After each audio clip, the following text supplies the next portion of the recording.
A7 news Andhra.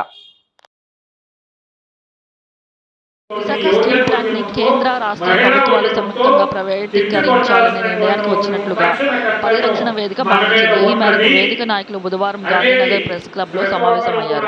కొమ్మనగుండా పొగబెట్టేలా Visakha steel పరిశ్రమ నడక ఉందని నాయకులు అభిప్రాయపడ్డారు. పరిశ్రమకు కావలసిన ముడి పదార్థాలైన బొగ్గు, ఇనుము, సొంత ఖనిజాలు ఉన్నప్పటికీ ప్రభుత్వం ఎందుకు సహకరించడం లేదని నాయకులు ప్రశ్నించారు. ఇప్పటికే 2 సెక్షన్లు మూతపడ్డాయని, మరో 3వ సెక్షన్ మూతపడడానికి సిద్ధంగా ఉందని ఆవేదన వ్యక్తం చేశారు. కేంద్ర రాష్ట్ర ప్రభుత్వాలు దొందే ప్రైవేటీకరణ పూర్తిగా సహకరిస్తున్నాయని, సమర్థిస్తున్నాయని విమర్శించారు.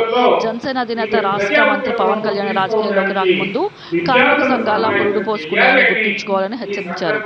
రాష్ట్ర ముఖ్యమంత్రి నారా చంద్రబాబు నాయుడు కార్మిక సంఘాల ప్రతినిధులు కలిసినప్పుడు ఎవరి పని వారిదేనని, కార్మిక సంఘాలు తమ పని తాము చేసుకోవచ్చని, ప్రభుత్వాలు తమ పని తాము చేస్తాయని ప్రైవేటీకరణ సమర్థిస్తున్నట్లుగా మాట్లాడతారని నాయకులు తెలిపారు. వాస్తవానికి గత ఎన్నికల్లో టీడీపీ అధినేత నారా చంద్రబాబు నాయుడుపై ప్రైవేటీకరణ వ్యతిరేకంగా ఇచ్చిన వినతి పత్రాన్ని ఆయన చేసిన వాగ్దానాలు ఆధారాలు ఉన్నాయన్నారు. కానీ అధికారంలోకి వచ్చిన తరువాత ప్రైవేటీకరణ సమర్థించడం శోచనీయం.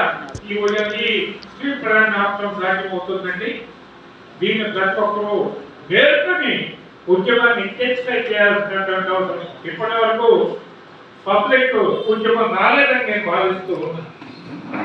వచ్చారు ఒకరిలో ఈ ప్రజా ఉద్యమం తీసుకోవడానికి విద్యార్థులను సమాయత్తం చేయాలి అని ఈ సందర్భంలో మీకు విజ్ఞప్తి చేస్తూ ఈ అవకాశం కల్పించిన మీకు ధన్యవాదాలు తెలియజేస్తూ